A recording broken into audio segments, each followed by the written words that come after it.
왜 이렇게 자꾸 잊어버리지? 왜 이렇게 헷갈리지? 헷갈리는 게 당연해요. 기억이란 게 정해져 있는 게 아니거든요. 제가 30분 전에 명함 드렸는데 제 이름 기억나세요?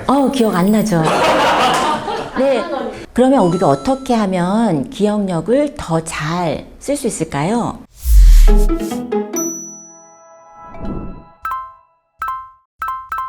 네, 안녕하세요. 한소원입니다. 저희가 오늘 기억 이야기를 한번 해볼까 합니다. 기억이란 게 과거에 있었던 일을 머릿속에 차곡차곡 쌓아놓는 게 아닙니다. 우리가 흔히 생각하는 기억, 머릿속에 꽉 찼다. 더 이상 새로 머릿속에 집어넣을 수가 없다. 그런 게 아니에요.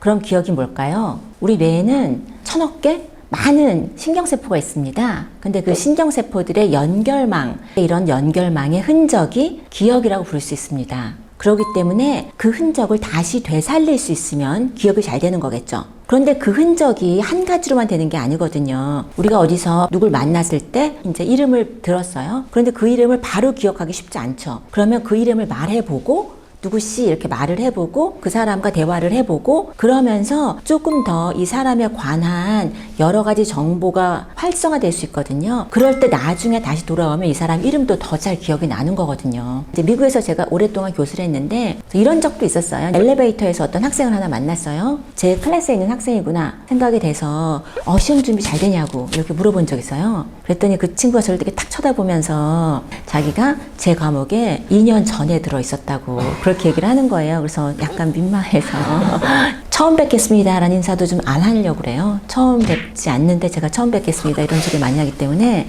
학교에서 제가 이제 교수로 일하다 보면 20대 비슷한 나이 또래 분들을 늘 굉장히 많이 만나죠. 그럼 사실 그 학생들을 구별하는 건 정말 어렵습니다. 저로서는. 그러면 우리가 어떻게 하면 기억력을 더 잘 쓸 수 있을까요? 우리가 기억을 외부 환경으로 내려놓을 수 있습니다. 내려놓는다는 게 무슨 말씀이냐면요. 최근에 인지과학과 뇌과학에서 강조하는 패러다임이 뭐냐면 체화된 인지, 분산된 인지라는 개념이에요. 인지가 우리 머릿속에서만 일어나는 일이 아니라 주변 환경에 분산시킨 것도 다 우리 인지의 일부가 된다는 그런 의미입니다. 머리만 이용하는 것이 아니라 환경도 이용하고 자주 쓰는 스마트폰, 또는 우리 눈에 보이는 것들 이런 걸 다 이용하는 거예요. 그래서 우리가 이런 얘기 하잖아요. 스마트폰을 너무 많이 쓰니까 이제 아무것도 기억하지 않아서 머리가 나빠지는 것 같다. 그건 사실이 아닙니다. 스마트폰을 이용해서 우리 머리의 인지 과부하를 줄이고 딴 데다가 내려놓는 거예요. 그래서 우리가 쓰는 과정, 말하는 과정 이런 것들이 다 합쳐져서 이 연결망의 패턴을 더 강화시킬 수가 있어요. 그래서 공부하실 때 사실 그냥 줄줄줄 읽는 것보다 쓰는 것, 말해보는 것 제일 좋다는 게 친구한테 가르쳐주는 거라고 해요. 아는 것을 다시 한번 되살려보는 것도 있고 기억을 스스로 강화시키는 것도 있습니다. 뭔가 잊어버리지 않으려고 할 때 써놓는 게 좋습니다. 써놓는 과정 자체가 기억을 높일 수도 있고 또 써놓음으로써 나중에 우리가 되돌아보는 효과가 있겠죠? 그런데 그거 말고도 뇌의 과부하를 줄이기 때문에 기억을 더 잘할 수가 있어요. 그리고 집이 어지러져 있으면 사실은 기억에 도움이 안 돼요. 그래서 집에 있는 물건을 간소화하고 정돈을 잘 해놓는 게 도움이 많이 됩니다. 사실 집에 가만히 있다가 어느 순간에 저기 저 가구가 있었어? 이렇게 생각되실 때가 있죠. 원래 우리 뇌는 눈에 보이는 걸 다 처리하지 않습니다. 그럼 과부하가 되거든요. 그래서 일정하게 정리되어 있는 것은 처리를 더 이상 안 해요. 그럼 훨씬 부담이 적겠죠. 변하는 것만 처리하고. 그렇기 때문에 변하지 않는 환경은 그대로 유지하고 있으면서 뇌는 과부하가 줄어드는 거겠죠. 그래서 이렇게 우리가 환경을 이용함으로써 기억을 더 향상시킬 수가 있습니다. 그러니까 우리가 기억력이 나빠진다.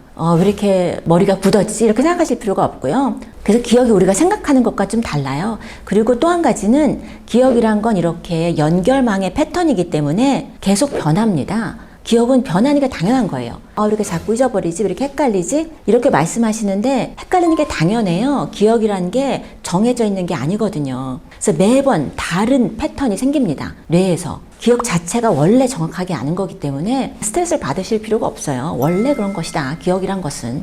그렇게 생각하시면 됩니다. 제가 30분 전에 명함 드렸는데 제 이름 기억나세요? 기억 안 나죠? 네, 제가 명함만 가지고는 기억이 안 나고요. 대화를 좀 한참 해야 되거든요. 그래서 알아야 기억을 할 수 있거든요. 우리가 무슨 약속이 있으면 요즘엔 스마트폰에 바로바로 넣어놓죠. 그러면은 잊어버릴 일이 없죠. 이게 굉장히 중요합니다. 스마트폰도 내 기억의 일부다. 이렇게 생각하시면 되고요. 기억이나 학습이 뇌에서 자리 잡으려면 사실 습관이 많이 필요하고 여러 번 되풀이하는 게 필요해서 활성화된 패턴이 강화돼야 되거든요. 그래서 사실은 행동하는 게 중요하고 습관이 중요하다는 게 그런 의미입니다. 기억을 해야지 마음 먹는다고 되는 게 아니라 여러 가지 각도에서 말해보고 써보고 의미를 부여하고 그런 과정이 기억을 돕는 과정이 됩니다. 심리학과 관련된 유익한 정보들을 나누어 볼까 하고선 유튜브를 시작하게 됐는데요. 이게 도움이 된다면 또 이제 구독해 주시면 이제 또 제가 새로운 정보를 드리고자 합니다. 네, 감사합니다.